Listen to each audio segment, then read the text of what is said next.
this plane? And you said it would damage a reader? We actually, in those days, we did not have this very sophisticated tool that we have now. Everything evolves, all scientific methods, whether it's weather prediction or whatever evolves, and ours have too. We didn't have the sophisticated methods that we do now to pinpoint locations. Otherwise, we would have been able to name the exact reactor. We just knew that one would break, so we were depending then upon our sketches. If you look at the video that's posted on our website, you can see me sketching this reactor for Japanese TV in 2003 when they asked me to do this, to look at the next earthquake. So we had to compare our sketches with the 58 reactors in Japan and see if we could determine which one would break. But it was the rest of the story that's very sad, because my estimates were upwards of 50 to 60,000 people dying in the mid-range, and we'll have more to say about that later. But maybe, can we cover some unfinished business first? Yeah, absolutely. The last show, you asked me if I would remote view the cause of death of these red-winged blackbirds. That was falling from the sky, yeah. Yes, 5,000 in a small town in Arkansas. It was on New Year's Eve this last year. And I was very curious about this as well, too. I'm a doctoral bird watcher. I almost went to Cornell University to pursue a PhD, believe it or not, in ornithology. You're kidding me. No, I'm not. I didn't know that. I was just running along, my U.S. headquarters in the Sacramento area, and I run along the American River each day, about 10 kilometers or so. Very, very enjoyable run.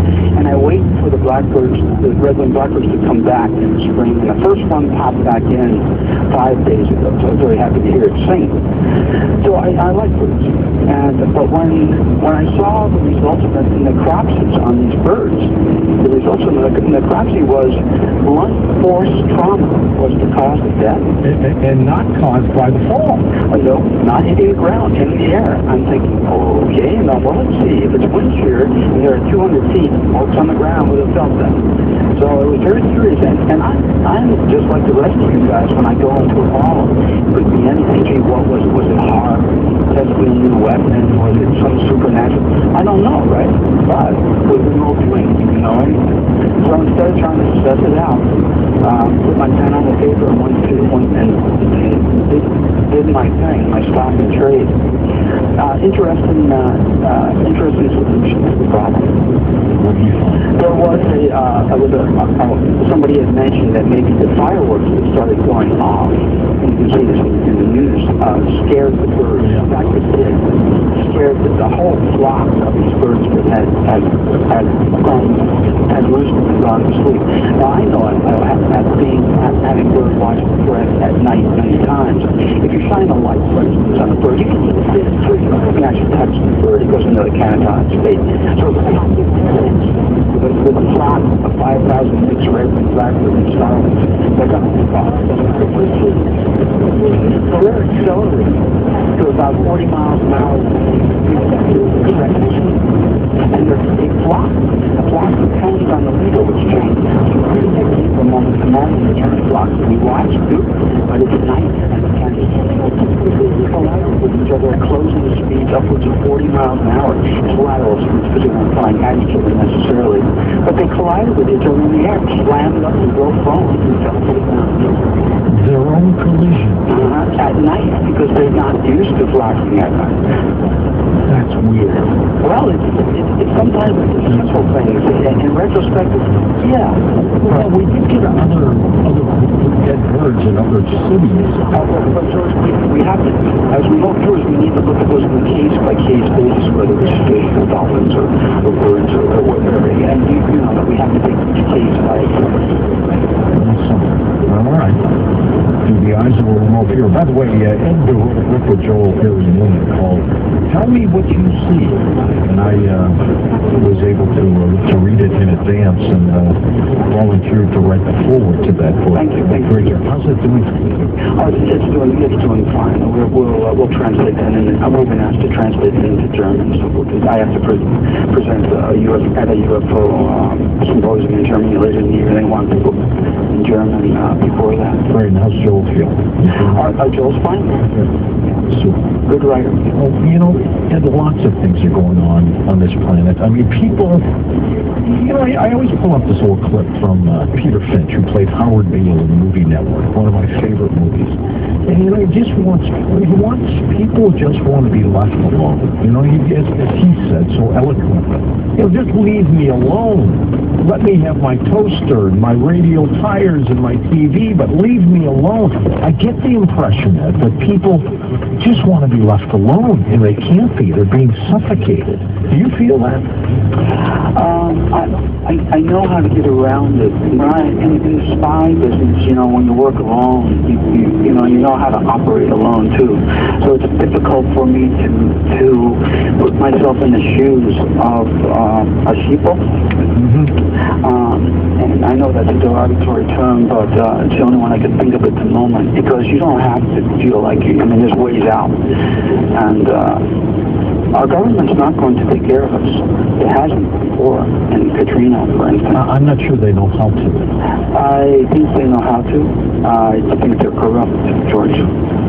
And many governments are. Not all, but many are. Eddie sent us a map, by the way. It's up there at coasttocoastam.com. We're going to get into that in a moment tonight, but just to have an opportunity to look at it for a future reference, especially those of you who live in the Midwest. Let's talk about revisiting the 2003 discussion on Tokyo's X-Day. Let's get into specifics. I had done, in 2003, I had been in Japan to do a lot of missing children, child murders, and some organized crime work using remote viewing, and done a lot of TV shows with several TV shows. And they came back to me at the end of the year and said, you know, we're really scared about the big one, because we're surrounded by these faults, serious faults and all that, and everybody's worried about the big one. And we want to do a program called X-Day about the next big one in Tokyo, actually, not Japan proper, but Tokyo. And I said, okay, I agreed to remote view. And, you know, we have to use very precise search terms in our work, too, so this was all technically correct. And I went to town. You can see me actually doing remote viewing on a video clip that's connected to LoanRV.com. There's a link on your site to that as well.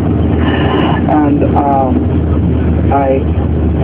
the results were, in a nutshell, that when this comes, and they hold my teeth in fire just like you've done before to other people, and I've said, as remote viewers, we have not yet solved the time problem. It took us 25 years to solve the location problem. Solve the time problem. So I said, I'm going to guess because things come into 2005 in 2 years. We knew it was 3 years to remote view the flowers, the plants, and as all of the listeners who a little while ago got my free predictions DVD on they ordered that on your show. In that DVD, if you go back and look, you'll see me talking about this, exactly what went down and how we could describe what it was in the spring, just before, after a kite festival, those kinds of things. But I said to the crew, take a look at this. Tokyo, when the big one strikes, the Tokyo is not going to be that affected. There'll be some flooding in the subways, and the subways come to stop. Some of the older structures in the building will be, in the city will be damaged. But here's the bad news. One of your big reactors, at the time we thought it was the Manju reactor, which is about 15 miles away